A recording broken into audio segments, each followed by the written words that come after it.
پاکستان کے معروف گلوکار عاصم اظہر کی آسٹریلیا سے سامنے آنے والی ایک ویڈیو سوشل میڈیا پر تیزی سے وائرل ہو رہی ہے، جس میں وہ نہایت دلکش انداز میں اذان دیتے ہوئے نظر آ رہے ہیں۔ ان کے اس روحانی انداز نے مداحوں کے دل جیت لیے ہیں۔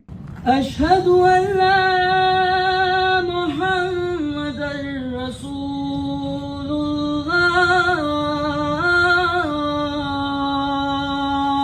عاصم اظہر، جنہیں پاکستان کی نوجوان نسل کے کامیاب ترین گلوکاروں میں شمار کیا جاتا ہے، اپنے فنی سفر کا آغاز کم عمری میں کیا تھا اور آج وہ عالمی سطح پر بھی اپنی پہچان رکھتے ہیں۔ موسیقی کے ساتھ ساتھ وہ اپنی روحانی وابستگی کا اظہار بھی مختلف مواقع پر سوشل میڈیا کے ذریعے کرتے رہتے ہیں۔ حال ہی میں اپنے پیشہ ورانہ دورے کے سلسلے میں آسٹریلیا کے شہر میلبرن میں موجود عاصم اظہر نے اذان دینے کی سعادت حاصل کی۔ وائرل ویڈیو میں وہ سیاہ رنگ کے شلوار قمیض میں ملبوس دکھائی دیتے ہیں، جبکہ ان کی پرسوز اور دلکش آواز میں دی گئی اذان نے سننے والوں کو بے حد متاثر کیا۔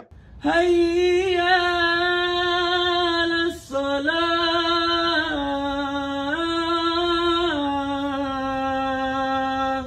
ویڈیو سامنے آنے کے بعد سوشل میڈیا صارفین نے عاصم اظہر کی اس خوبصورت کاوش کو بھرپور انداز میں سراہا۔ Afzal Khan, C110 news, Karachi.